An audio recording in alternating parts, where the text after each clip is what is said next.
ষ্টুডিঅ'ত মই জাহ্নৱী শিক্ষকসকলৰ বাবে লৈ আহিছো এই মুহূৰ্তত এটা ভাল খবৰ বিশেষকৈ যিসকল শিক্ষকে বিজ্ঞান শাখাত স্নাতক উত্তীৰ্ণ হৈছে তেওঁলোকৰ বাবে ভাল খবৰ কিয়নো বিজ্ঞান শাখাত স্নাতক লাভ কৰা শিক্ষকসকলে লাভ কৰিব হাই স্কুলৰ প্ৰধান শিক্ষকৰ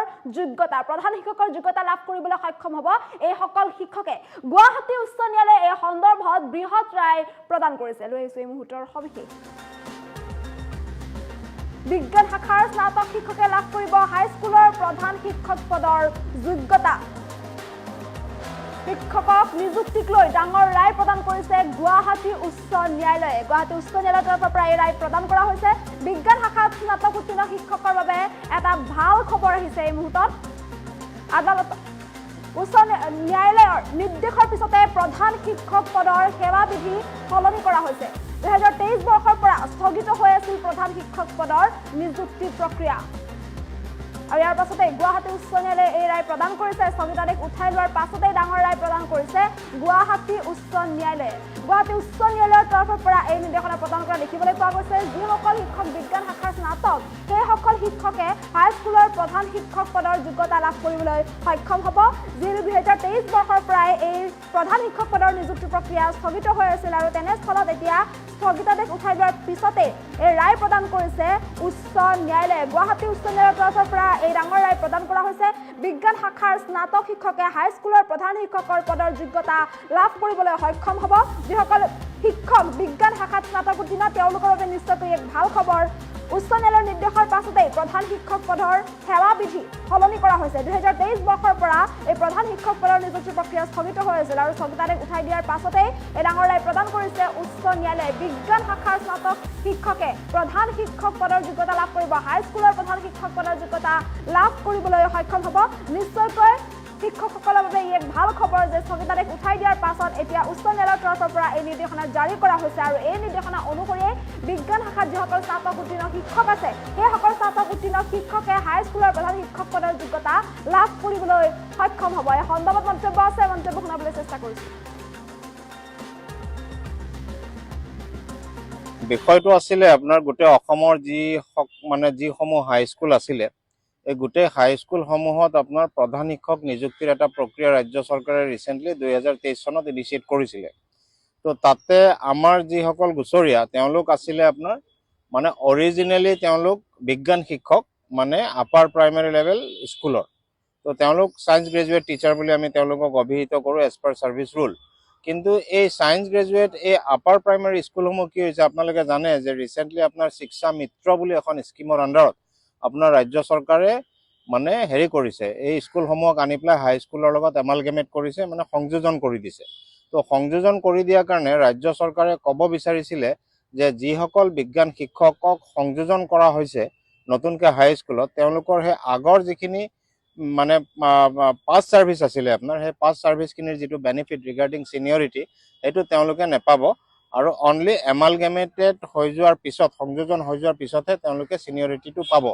গতিকে আমাৰ কথাটো হ'ল যিটো ছাৰ্ভিচ ৰুল যিটো বিধি আছে আপোনাৰ চাকৰি যিটো বিধি এই বিধিত আকৌ কৈ থৈ দিছে যে গ্ৰেজুৱেট টিচাৰসকল 2018 যিটোৰ আণ্ডাৰত আপোনাৰ এই ৰিক্ৰুটমেণ্ট প্ৰচেছটো চলাইছিলে তাতে স্পষ্টভাৱে উল্লেখ আছে যে গ্ৰেজুৱেট টিচাৰ হ'লে 15 বছৰৰ যদি অৰ্হতা থাকে তেওঁলোকৰ এক্সপিৰিয়েঞ্চ থাকে এজ এ গ্ৰেজুৱেট টিচাৰ তেওঁলোক ইলিজিবল এণ্ড কোৱালিফাইড কিন্তু তৎসত্ত্বেও আপোনাৰ ৰাজ্য চৰকাৰে তেওঁলোকক নিদিলে আৰু যেতিয়া আপোনাৰ মহামান্য গুৱাহাটী উচ্চ ন্যায়ালয়ত আপোনাৰ বিভিন্ন লেখ আবেদন দাখিল হৈছে কেইবাখনো লেখ আবেদন আৰু এই লেখ আবেদনখনত আমি চেলেঞ্জ কৰিছিলোঁ গোটেই প্ৰচেছটো যে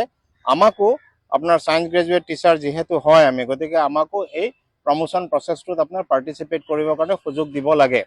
এতিয়া আপোনাৰ মহামান্য ন্যায়ালয়ে গোটেই গোচৰটো চাই মেলি পৰ্যবেক্ষণ কৰি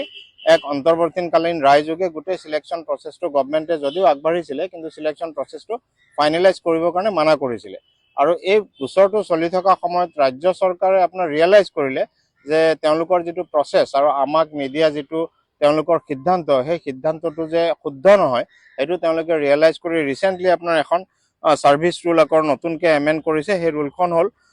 Assam secondary education provincialise school service amendment rule 2025 ইয়াতে তেওঁলোকে কি কৰিছে যেটো ৰুল 14(2) ক্লজ বি আছিলে তাতে তেওঁলোকে সায়েন্স গ্ৰেজুৱেট টিচাৰখিনিকো সংযোজন কৰিছে আৰু কৈছে যে তেওঁলোকৰ যিখিনি পাছ ছাৰ্ভিচ এই পাছ ছাৰ্ভিচখিনিৰ বেনিফিট তেওঁলোকে এই হাই স্কুল প্ৰমোশ্যনৰ ক্ষেত্ৰত পাব গতিকে এতিয়া এই ৰুলখন আজি মহামান্য ন্যায়ালয়ত প্লেচ কৰিছে আৰু মহামান্য ন্যায়ালয়ে গোটেই ৰুলটো অবজাৰভেশ্যন কৰি পেলাই কথাটো কৈছে, মানে নিৰ্দেশনা যিটো দিছে সেই নিৰ্দেশনাত এইটো উল্লেখ কৰিছে যে ৰাজ্য চৰকাৰে যিটো প্ৰচেছ আৰম্ভ কৰিছিলে সেই প্ৰচেছটো কমপ্লিট কৰিব লাগে এক্সপেডিচিয়াছলি, আৰু সেই প্ৰচেছটো কৰিব যাওঁতে এই ৰুলটো ফ'ল' কৰি আমাৰ যিখিনি ছায়েন্স গ্ৰেজুৱেট টিচাৰ তেওঁলোককো সেই প্ৰচেছটোত অন্তৰ্ভুক্ত কৰিহে প্ৰচেছটো সম্পূৰ্ণ কৰিব লাগে। আৰু যিটো অন্তৰ্বৰ্তীকালীন ৰায় স্থগিতাদেশ আছিলে সেইটো আজিৰ পৰা নোহোৱা হ'ল। গতিকে এতিয়া ৰাজ্য চৰকাৰে আপোনাৰ মানে অতি সোনকালে হাইস্কুলৰ আপোনাৰ নিযুক্তি, হেডমাষ্টাৰৰ যিটো নিযুক্তি প্ৰক্ৰিয়া এইটো আপোনাৰ সম্পূৰ্ণ কৰিব পাৰিব, কিন্তু সম্পূৰ্ণ কৰিব যাওঁতে তেওঁলোকৰ ওচৰত বাধ্যবাধকতা থাকিল যে এই যিটো এমেণ্ডমেণ্ট ৰুল অফ 2025 এইটো তেওঁলোকে ফ'ল' কৰিব লাগিব। বিষয়টো আছিলে আপোনাৰ গোটেই অসমৰ যিসমূহ হাইস্কুল আছিলে এই গোটেই হাইস্কুলসমূহত আপোনাৰ প্ৰধান শিক্ষক নিযুক্তিৰ এটা প্ৰক্ৰিয়া ৰাজ্য চৰকাৰে ৰিচেণ্টলি 2023 চনত ইনিচিয়েট কৰিছিলে। তো তাতে আমাৰ যিসকল গুচৰীয়া তেওঁলোক আছিলে আপোনাৰ মানে অৰিজিনেলি তেওঁলোক বিজ্ঞান শিক্ষক, মানে আপাৰ প্ৰাইমেৰী লেভেল স্কুলৰ। তো তেওঁলোক ছায়েন্স গ্ৰেজুৱেট টিচাৰ বুলি আমি তেওঁলোকক অভিহিত কৰোঁ এজ পাৰ ছাৰ্ভিচ ৰুল। কিন্তু এই ছায়েন্স গ্ৰেজুৱেট এই আপাৰ প্ৰাইমেৰী স্কুলসমূহ কি হৈছে আপোনালোকে জানে যে ৰিচেণ্টলি আপোনাৰ শিক্ষা মিত্ৰ বুলি এখন স্কিমৰ আণ্ডাৰত আপোনাৰ ৰাজ্য চৰকাৰে মানে হেৰি কৰিছে, এই স্কুলসমূহক আনি পেলাই হাইস্কুলৰ লগত এমালগেমেট কৰিছে, মানে সংযোজন কৰি দিছে। তো সংযোজন কৰি দিয়াৰ কাৰণে ৰাজ্য চৰকাৰে ক'ব বিচাৰিছিলে যে যিসকল বিজ্ঞান শিক্ষকক সংযোজন কৰা হৈছে নতুনকৈ হাইস্কুলত তেওঁলোকৰ সেই আগৰ যিখিনি মানে পাছ ছাৰ্ভিচ আছিলে আপোনাৰ সেই পাছ ছাৰ্ভিচখিনিৰ যিটো বেনিফিট ৰিগাৰ্ডিং ছিনিয়ৰিটি সেইটো তেওঁলোকে নেপাব, আৰু অনলি এমালগেমেটেড হৈ যোৱাৰ পিছত, সংযোজন হৈ যোৱাৰ পিছতহে তেওঁলোকে ছিনিয়ৰিটিটো পাব। গতিকে আমাৰ কথাটো হ'ল যিটো ছাৰ্ভিচ ৰুল, যিটো বিধি আছে আপোনাৰ চাকৰিৰ যিটো বিধি, সেই বিধিত আকৌ কৈ থৈ দিছে যে গ্ৰেজুৱেট টিচাৰসকল 2018 যিটোৰ আণ্ডাৰত আপোনাৰ এই ৰিক্ৰুটমেণ্ট প্ৰচেছটো চলাইছিলে তাতে স্পষ্টভাৱে উল্লেখ আছে যে গ্ৰেজুৱেট টিচাৰ হ'লে 15 বছৰৰ যদি অৰ্হতা থাকে, তেওঁলোকৰ এক্সপিৰিয়েঞ্চ থাকে এজ এ গ্ৰেজুৱেট টিচাৰ, তেওঁলোক ইলিজিবল এণ্ড কোৱালিফাইড। কিন্তু তৎসত্ত্বেও আপোনাৰ ৰাজ্য চৰকাৰে তেওঁলোকক নিদিলে, আৰু যেতিয়া আপোনাৰ মানে মহামান্য গুৱাহাটী উচ্চ ন্যায়ালয়ত আপোনাৰ বিভিন্ন লেখ আবেদন দাখিল হৈছে, কেইবাখনো লেখ আবেদন, আৰু এই লেখ আবেদনখনত আমি চেলেঞ্জ কৰিছিলোঁ গোটেই প্ৰচেছটো যে আমাকো আপোনাৰ ছায়েন্স গ্ৰেজুৱেট টিচাৰ যিহেতু হয় আমি, গতিকে আমাকো এই প্ৰমোশ্যন প্ৰচেছটোত আপোনাৰ পাৰ্টিচিপেট কৰিবৰ কাৰণে সুযোগ দিব লাগে। তেতিয়া আপোনাৰ মহামান্য ন্যায়ালয়ে গোটেই গোচৰটো চাই মেলি পৰ্যবেক্ষণ কৰি এক অন্তৰ্বৰ্তীকালীন ৰায়যোগে গোটেই চিলেকশ্যন প্ৰচেছটো গভৰ্ণমেণ্টে যদিও আগবাঢ়িছিলে কিন্তু চিলেকশ্যন প্ৰচেছটো ফাইনেলাইজ কৰিবৰ কাৰণে মানা কৰিছিলে। আৰু এই গোচৰটো চলি থকা সময়ত ৰাজ্য চৰকাৰে আপোনাৰ ৰিয়েলাইজ কৰিলে যে তেওঁলোকৰ যিটো প্ৰচেছ আৰু আমাক নিদিয়া যিটো তেওঁলোকৰ সিদ্ধান্ত, সেই সিদ্ধান্তটো যে শুদ্ধ নহয় সেইটো তেওঁলোকে ৰিয়েলাইজ কৰি ৰিচেণ্টলি আপোনাৰ এখন ছাৰ্ভিচ ৰুল আকৌ নতুনকৈ এমেণ্ড কৰিছে। সেই ৰুলখন হ'ল Assam secondary education provincialise school service amendment rule 2025। ইয়াতে তেওঁলোকে কি কৰিছে, যিটো ৰুল 14(2) ক্লজ বি আছিলে তাতে তেওঁলোকে ছায়েন্স গ্ৰেজুৱেট টিচাৰখিনিকো সংযোজন কৰিছে আৰু কৈছে যে তেওঁলোকৰ যিখিনি পাছ ছাৰ্ভিচ এই পাছ ছাৰ্ভিচখিনিৰ বেনিফিট তেওঁলোকে এই হাইস্কুল প্ৰমোশ্যনৰ ক্ষেত্ৰত পাব।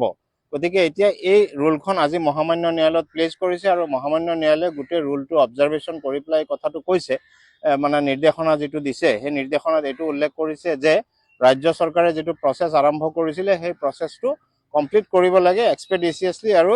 সেই প্ৰচেছটো কৰিব যাওঁতে এই ৰুলটো ফ'ল' কৰি আমাৰ যিখিনি ছায়েন্স গ্ৰেজুৱেট টিচাৰ তেওঁলোককো সেই প্ৰচেছটোত অন্তৰ্ভুক্ত কৰিহে প্ৰচেছটো সম্পূৰ্ণ কৰিব লাগে। আৰু যিটো অন্তৰ্বৰ্তীকালীন ৰায় স্থগিতাদেশ আছিলে সেইটো আজিৰ পৰা নোহোৱা হ'ল। গতিকে এতিয়া ৰাজ্য চৰকাৰে আপোনাৰ মানে অতি সোনকালে হাইস্কুলৰ আপোনাৰ নিযুক্তি, হেডমাষ্টাৰৰ যিটো নিযুক্তি প্ৰক্ৰিয়া এইটো আপোনাৰ সম্পূৰ্ণ কৰিব পাৰিব, কিন্তু সম্পূৰ্ণ কৰিব যাওঁতে তেওঁলোকৰ ওচৰত বাধ্যবাধকতা থাকিল যে এই যিটো এমেণ্ডমেণ্ট ৰুল অফ